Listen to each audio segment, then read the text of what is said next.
जय हिंद साथियों, welcome two plus ICS। मैं रॉकी फिर स्वागत करता हूं एक बार फिर से बिहार पुलिस का प्रैक्टिस सेट नंबर दोस्तों याची 14 में हम लोग समान अध्ययन का प्रैक्टिस सेट नंबर 14 को करने वाले हैं। हम लोग प्रैक्टिस सेट नंबर 13 को कर चुके हैं। आशा करते हैं दोस्तों आप लोग की तैयारी अच्छी चल रही होगी। आइए हम लोग प्रैक्टिस सेट नंबर 14 का पहला क्वेश्चन देखते हैं दोस्तों। पहला क्वेश्चन क्या कह रहा है? पहला क्वेश्चन क्या बोल रहा है? पहला क्वेश्चन क्या बोल रहा है कि भारत के साथ कितने देश अपनी भूमि सीमाएं साझा करते हैं दोस्तों। तो जो भारत है दोस्तों, वो भारत में ऐसे कितने देश है जो भारत है, भारत के साथ ऐसे कितने देश है जो भारत के साथ भूमि के साथ सीमा साझा करता है। क्या चीज? भूमि के साथ पूछ रहा है। क्या चीज के साथ? भूमि के साथ सीमा साझा करता है। तो कितने दोस्तों कितने देश? तो 7 देश। 7 देश ऐसे हैं जो भारत के साथ क्या चीज? भूमि के साथ सीमा साझा करते हैं दोस्तों। वो 7 देश है कौन कौन? तो पहला याद रखिएगा दोस्तों, कौन? पाकिस्तान याद रखिएगा। क्या चीज? पाकिस्तान याद रखिएगा। अफगानिस्तान याद रखिएगा। पाकिस्तान अफगानिस्तान याद रखिएगा दोस्तों। चाइना याद रखिएगा। चाइना याद रखिएगा। नेपाल याद रखिएगा दोस्तों। नेपाल। भूटान याद रखिएगा। भूटान। म्यांमार याद रखिएगा।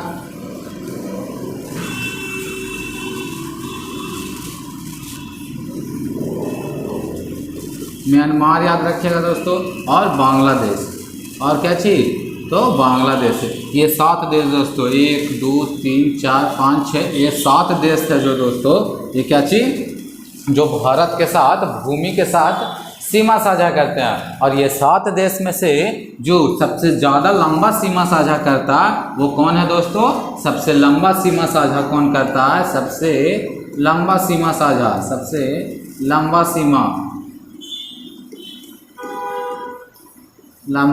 सीमा साझा करता है। तो कौन करता है दोस्तों लंबा सीमा साझा? सबसे लंबा सीमा तो बांग्लादेश। कितना करता है दोस्तों? तो 4096 किलोमीटर। याद रखिएगा दोस्तों, कितना सीमा साझा करता है? तो 4096 किलोमीटर। और जो सबसे कम करता है, सबसे कम सीमा साझा करता है दोस्तों, सबसे कम कौन करता है? तो अफगानिस्तान। और अफगानिस्तान जो करता है वो कितना करता है? 106 किलोमीटर। याद रखिएगा। बांग्लादेश कितना करता है दोस्तों? सबसे ज़्यादा 4096 किलोमीटर। अफगानिस्तान कितना करता है? 106 किलोमीटर। सबसे कम करता है। और कितने देश सीमा साझा करते हैं भारत के साथ? तो भारत में भूमि के साथ तो कितना? 7। अगर जल भी इसमें अगर जोड़ दे दोस्तों तो 2 और बढ़ा लीजिएगा, श्रीलंका और मालदीव दोस्तों। याद रखिएगा वो कितने हो जाएंगे? तो 9 हो जाएंगे। अगला क्वेश्चन चलता है दोस्तों। अगला क्वेश्चन क्या चाहिए?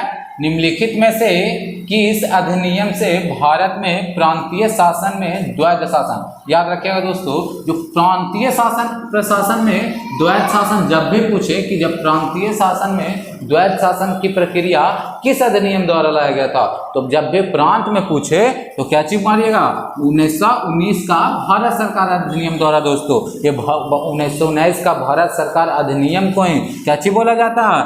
क्या चीज? मॉन्टेग्यू चेम्सफोर्ड अधिनियम। क्या चीज बोला जाता?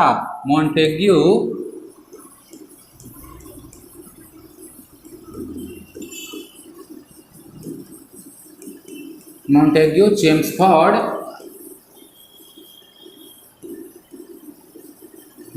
चेम्सफोर्ड अधिनियम के तहत ही क्या चीज लाया गया था दोस्तों? प्रांतों में द्वैध शासन की प्रक्रिया।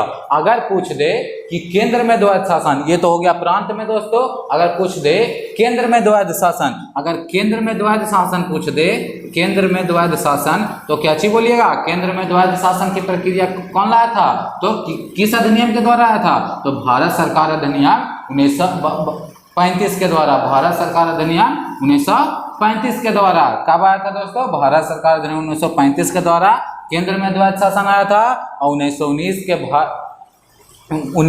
के भारत सरकार अधिनियम के द्वारा ही क्या चीज प्रांत में द्वैध शासन आया था। और ये 1919 का जो भारत सरकार अधिनियम है उसे और किस नाम से जाना जाता है? मॉन्टेग्यू चेम्सफोर्ड अधिनियम के नाम से भी जाना जाता है। और याद रखिएगा दोस्तों, जो 1909 का अधिनियम है, क्या चीज 1909 का भारत सरकार अधिनियम, इसे और किस नाम से जाना जाता है दोस्तों? मार्लो मिंटो सुधार के नाम से। ऐसे क्वेश्चन डायरेक्ट पूछता, मार्लो मिंटो सुधार के नाम से, मार्लो मिंटो अधिनियम के नाम से किस अधिनियम को जाना जाता है? तो किस अधिनियम को? 1909 का भारत सरकार अधिनियम को याद रखिएगा दोस्तों। क्या चीज? मार्लो मिंटो सुधार अधिनियम। याद रखिएगा दोस्तों, क्या चीज?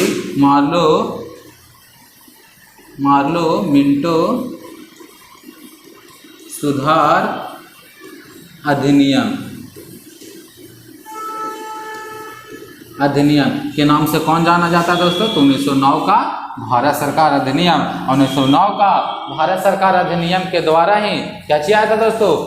मुस्लिम महिलाओं का जो पृथक निर्वाचन की प्रक्रिया दोस्तों, किस अधिनियम के द्वारा दिया गया था? 1909 का भारत सरकार अधिनियम के द्वारा ही दिया गया था। अगला क्वेश्चन देखते हैं दोस्तों। अगला क्वेश्चन क्या चीज बोल रहा है? राजा हर्षवर्धन के दरबारी कवि कौन थे? जो राजा हर्षवर्धन थे दोस्तों, इसके दरबारी कवि कौन थे? तो इनके दरबारी कवि कौन थे दोस्तों? तो कौन थे? वान भट्ट थे दोस्तों। याद रखिएगा, कौन थे दरबारी कवि? तो वान भट्ट थे दोस्तों। और ये जो हर्षवर्धन थे दोस्तों, ये किनके पुत्र थे? तो प्रभाकर वर्धन का। किनके पुत्र थे? प्रभाकर वर्धन का दोस्तों। प्रभाकर वर्धन का पुत्र कौन था? तो हर्षवर्धन था दोस्तों। और हर्षवर्धन के दरबारी कवि कौन थे? वान भट्ट थे। वान भट्ट द्वारा दोस्तों लिखी गई पुस्तक का याद रखिएगा दोस्तों, क्या चीज है जो बहुत बार पूछा गया? क्या चीज? हर्षचरित्रम। याद रखिएगा दोस्तों, हर्षचरित्रम हो गया दोस्तों। दूसरा याद रखिएगा कादम्बरी। याद रखिएगा, क्या चीज? कादम्बरी याद रखिएगा। कादम्बरी याद रखिएगा। ये दो पुस्तक किनके द्वारा लिखा गया? वान भट्ट द्वारा लिखा गया दोस्तों। और हर्षवर्धन के द्वारा लिखी गई कुछ कहानियां दोस्तों इस पुस्तक के हैं। ये याद रखिएगा, 3 पुस्तक इनके बारे में ये बहुत बार पूछा गया दोस्तों। ये इंपॉर्टेंट है। क्या चीज? नागानंदन। याद रखिएगा दोस्तों। याद रखिएगा, क्या चीज?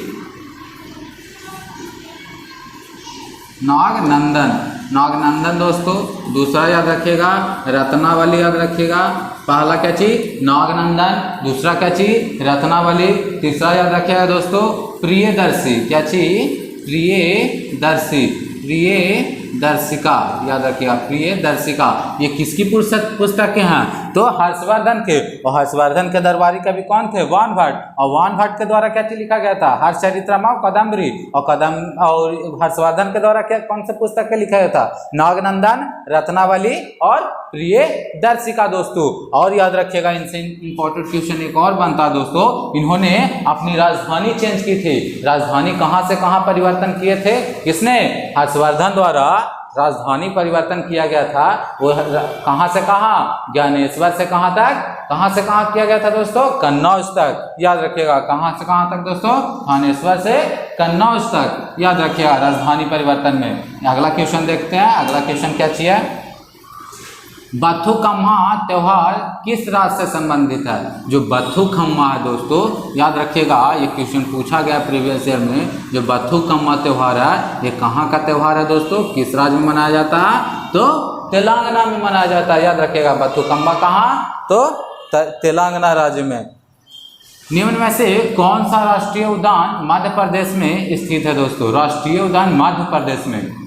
आइए दोस्तों देखते हैं मध्य प्रदेश में पेरियार कहाँ है दोस्तों? तो पेरियार कहाँ है? केरल में। पेरियार कहाँ है दोस्तों? तो केरल में स्थित है। पेरियार कहाँ है? केरल में। केरल में स्थित है दोस्तों। बांधवगढ़ कहाँ है दोस्तों? बांधवगढ़ कहाँ? तो मध्य प्रदेश में। बांधवगढ़ कहाँ? मध्य प्रदेश में। याद रखिएगा, कहाँ है बांधवगढ़ दोस्तों? तो एमपी में। बांधवगढ़ कहाँ है? तो एमपी में, मध्य प्रदेश में। मौन घाटी यानी साइलेंट वैली कहाँ है दोस्तों?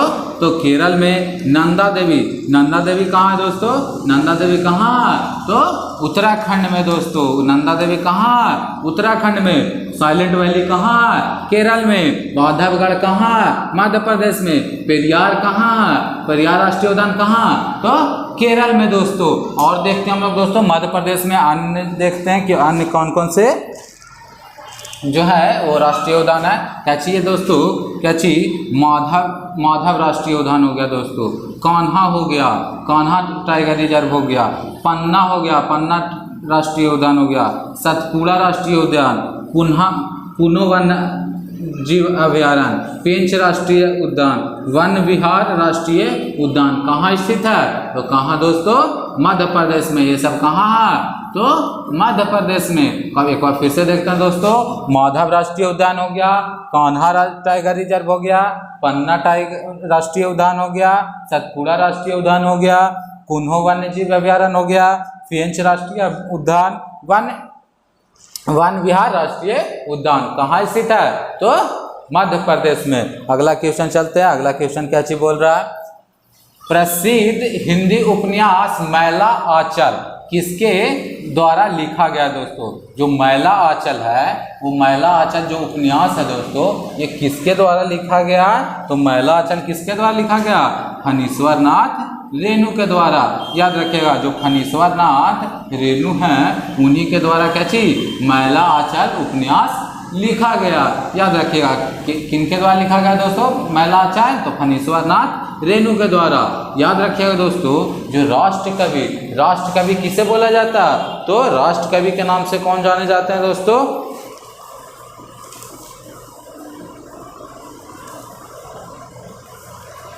सॉरी हाँ याद रखिएगा, मैला आंचल के नाम से, मैला आंचल उपन्यास किसके द्वारा लिखा गया, तो फणीश्वर नाथ रेणु के द्वारा लिखा गया। और याद रखिएगा इसमें जो राष्ट्र कवि है, राष्ट्र कवि किनको बोला जाता, तो रामधारी सिंह दिनकर को क्या चीज बोला जाता, राष्ट्र कवि के नाम से जाना जाता है दोस्तों। राष्ट्र कवि किनको बोला जाता है दोस्तों, तो किनको, रामधारी सिंह दिनकर को नाम से को बोला जाता है। मुंशी प्रेमचंद को दोस्तों याद रखिएगा, मुंशी प्रेमचंद को क्या चाहिए, कलम का जादूगर, क्या चाहिए, कलम का जादूगर। कलम का जादूगर किनको बोला जाता है, तो किनको, मुंशी प्रेमचंद को बोला जाता है दोस्तों। फणीश्वर नाथ रेणु द्वारा लिखा गया पुस्तक का नाम क्या है, मैला आंचल है। याद रखिएगा। अगला क्वेश्चन चलता है दोस्तों। अगला क्वेश्चन क्या चाहिए, अनुच्छेद 74(1) के तहत मंत्रिपरिषद का प्रमुख कौन होता, जो अनुच्छेद 74 है दोस्तों, इसके तहत क्या चाहिए, मंत्रिपरिषद का प्रमुख, मंत्रिपरिषद का प्रमुख कौन होगा दोस्तों, तो कौन होगा, प्रधानमंत्री। याद रखिएगा, मंत्रिपरिषद का प्रमुख कौन होता है, तो प्रधानमंत्री होता है दोस्तों। और जो मंत्रिपरिषद का चर्चा दोस्तों, ये किस आर्टिकल में है, मंत्रिपरिषद की चर्चा कितना आर्टिकल में है, आर्टिकल 75 में। और आर्टिकल 76 में क्या चाहिए दोस्तों, आर्टिकल 76 में महान्यायवादी, महान्यायवादी याद रखिएगा, महान्यायवादी याद रखिएगा, कच्ची आर्टिकल 76 में। और मंत्रिपरिषद की चर्चा आर्टिकल 75 में। और एक बात याद रखिएगा, जो अगर मान लीजिए कि कुल देश में तो जितने सांसद जीतते हैं दोस्तों, वो सब तो मंत्री नहीं बनते हैं, उसमें से मंत्री कितने लोगों को बनाया जाता है, ये भी क्वेश्चन पूछा गया दोस्तों। जो कुल सदस्यों में से कितना % लोगों को मंत्री बनाया जाता, तो याद रखिएगा, जो कुल सदस्य होते हैं दोस्तों, वो कुल सदस्यों में से प्रधानमंत्री सहित कितना सदस्यों को बनाया जाता है, कितना % सदस्यों को, 15% सदस्यों को ही क्या चाहिए, मंत्री बनाया जाता है। याद रखिएगा। अगला क्वेश्चन चलते हैं। अगला क्वेश्चन क्या चाहिए, निम्न में से किसने मौर्य काल की ब्राह्मी लिपि को पढ़ने में सफलता प्राप्त किया, तो याद रखिएगा दोस्तों, जो ब्राह्मी लिपि है ये मौर्य काल में जो पढ़ने की सफलता, जो मौर्य काल की जो ब्राह्मी लिपि थी दोस्तों, इसकी सफलता किसने पाई थी सर्वप्रथम, तो याद रखिएगा, जेम्स प्रिंसेप ने। जेम्स प्रिंसेप थे जो दोस्तों, वो क्या चाहिए, मौर्य काल की जो ब्राह्मी लिपि है उसको पढ़ने में क्या चाहिए, सफलता पाई थी। कब पाई थी दोस्तों, ये कब पढ़े थे, तो 1837 में। याद रखिएगा, कब दोस्तों, 1837 में। याद रखिएगा।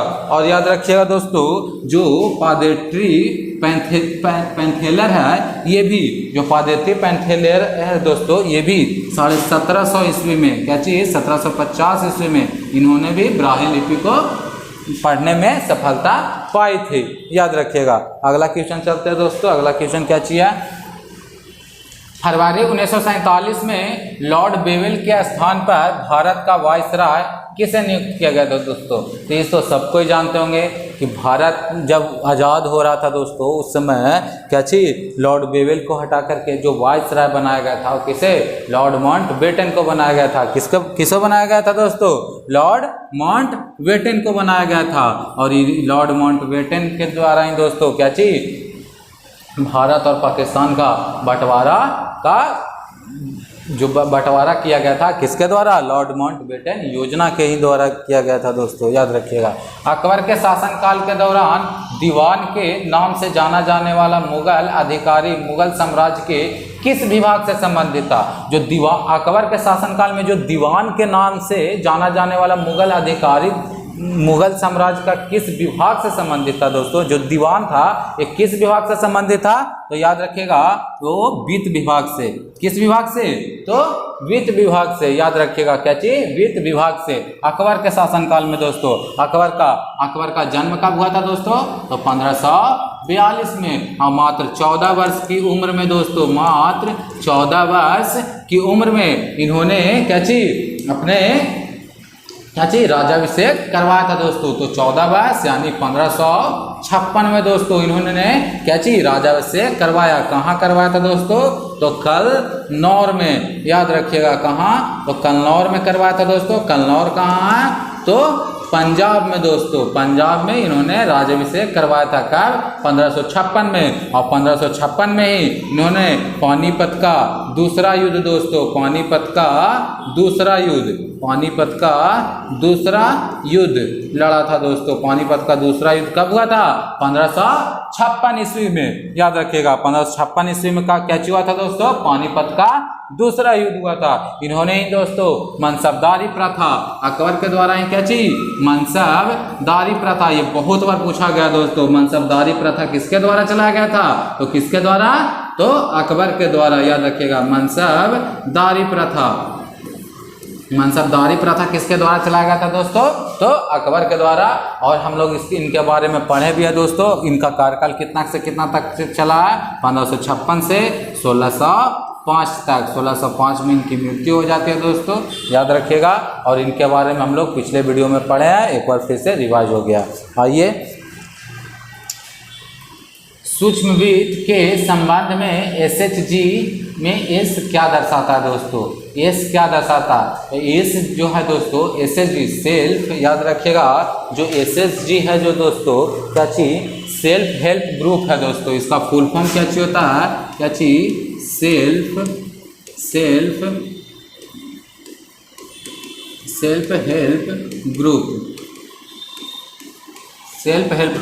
यही सेल्फ है जो दोस्तों ये एस क्या दर्शाता?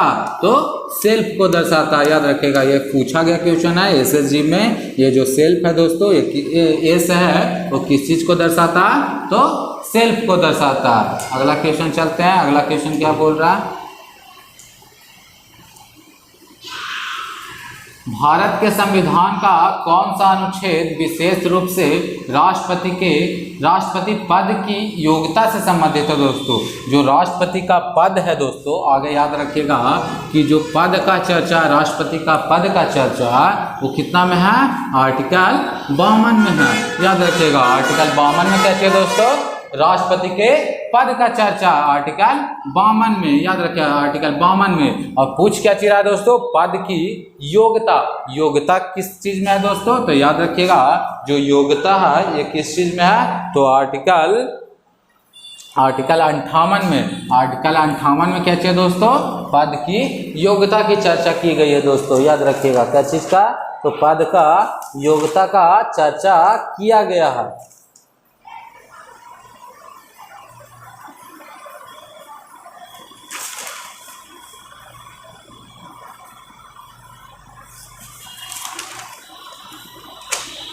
सॉरी दोस्तों, माफी चाहते हैं। आगे चलते हैं कि दोस्तों क्या चीज कि इसकी पद की योग्यता का चर्चा कितना में है दोस्तों? तो आर्टिकल पद का चर्चा कितना में है? तो 52 में, लेकिन पद की जो योग्यता है दोस्तों, ये योग्यता का चर्चा कितना में है, तो आर्टिकल 58 में है दोस्तों। और याद रखिएगा जो आर्टिकल 50 में क्या चीज है, कार्यपालिका और न्यायपालिका, ये सब हम लोग पढ़ चुके हैं दोस्तों। न्यायपालिका का पृथक्करण,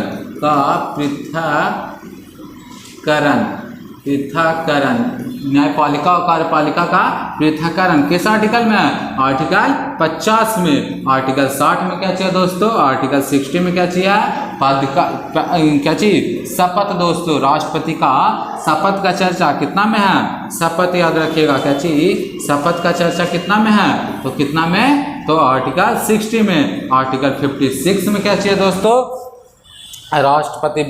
राष्ट्रपति का कार्यकाल। राष्ट्रपति का कार्यकाल कितना होता है, ये कितना में चर्चा किया गया, तो कार्यकाल दोस्तों। कार्यकाल का चर्चा कितना में है, आर्टिकल 56 में। और आर्टिकल 56 में कार्यकाल का चर्चा दोस्तों, कार्यकाल होता कितना है, तो 5 वर्ष। अगर 5 वर्ष से पहले अगर हटाना चाहे तो किस माध्यम से हटाएंगे, तो महाभियोग के माध्यम से। किस माध्यम से, महाभियोग के माध्यम से, याद रखिएगा, महाभियोग के माध्यम से। और ये महाभियोग है दोस्तों, ये किस आर्टिकल में चर्चा की गई है महाभियोग की, तो किस आर्टिकल में, आर्टिकल 61 में। याद रखिएगा आर्टिकल 58 में क्या चाहिए, पद की योग्यता। आर्टिकल 52 में क्या चाहिए दोस्तों, तो आर्टिकल 50 में राष्ट्रपति का पद का चर्चा। आर्टिकल 50 में कार्यपालिका और न्यायपालिका का पृथक्करण की बात की गई है दोस्तों। अनुच्छेद 60 में शपथ के बारे में किया गया, और अनुच्छेद 56 में कार्यकाल, अब 56 में कार्यकाल का चर्चा किया गया दोस्तों। आर्टिकल 56 में क्या चाहिए, कार्यकाल कितना होता है, तो 5 वर्ष। अगर उससे पहले अगर हम हटाना चाहें तो महाभियोग के द्वारा हटेगा दोस्तों। और महाभियोग की चर्चा किस आर्टिकल में है, तो आर्टिकल 61 में। अगला क्वेश्चन चलता है दोस्तों, निम्न में से कौन सा पर्वत शिखर हिमालय का एक भाग है दोस्तों, हिमालय का भाग है। ऑप्शन को पढ़ते हैं दोस्तों, धूपगढ़। धूपगढ़ कहाँ है दोस्तों, धूपगढ़ कहाँ है, मध्य प्रदेश में। धूपगढ़ कहाँ है, तो मध्य प्रदेश में हो गया दोस्तों। कलसूबाई कहाँ है, महाराष्ट्र में। कलसूबाई कहाँ है, महाराष्ट्र में। ये दोनों तो छट गया दोस्तों। कामेट कहाँ है दोस्तों, तो ये हिमालय के बृहद हिमालय का भाग है। कहाँ का, बृहद हिमालय का भाग है दोस्तों। बृहद हिमालय में कहाँ पर है दोस्तों, तो कहाँ, उत्तराखंड में। कहाँ पड़ता है, तो उत्तराखंड में। कामेट पर्वत कहाँ, बृहद हिमालय के उत्तराखंड में स्थित है दोस्तों। तारामती कहाँ दोस्तों, तो तारामती पर्वत भी है जो कहाँ है, महाराष्ट्र में है दोस्तों। तारामती भी कहाँ है, तो महाराष्ट्र में। कामेट कहाँ, बृहद हिमालय उत्तराखंड में। कलसूबाई महाराष्ट्र में। धूपगढ़ मध्य प्रदेश में। अगला क्वेश्चन चलता है दोस्तों। अगला क्वेश्चन क्या चाहिए, माई कंट्री माई लाइफ। ये सिंपल है दोस्तों, माई कंट्री माई लाइफ ये क्या चाहिए, लाल कृष्ण आडवाणी की आत्मकथा दोस्तों। माई कंट्री माई लाइफ क्या किसका है आत्मकथा, तो किसका, लाल कृष्ण आडवाणी का, मनमोहन सिंह का दोस्तों। ये तो सब जान रहे होंगे, चेंजिंग भारत, जो परिवर्तन भारत के नाम से जाना जाता है दोस्तों। चेंजिंग भारत ये किनका है, तो मनमोहन सिंह का। लाल कृष्ण आडवाणी का क्या चाहिए दोस्तों, माई कंट्री माई लाइफ। याद रखिएगा, माई कंट्री माई लाइफ किसकी आत्मकथा, तो लाल कृष्ण आडवाणी का। याद रखिएगा दोस्तों। अगला क्वेश्चन चलते हैं। आज का वीडियो यहीं समाप्त होता है। अगर इसका PDF चाहते हैं तो +ICS टेलीग्राम ग्रुप से जुड़कर इसका PDF प्राप्त कर सकते हैं। मिलते हैं दोस्तों नेक्स्ट वीडियो में, साइंस का वीडियो में। जय हिंद।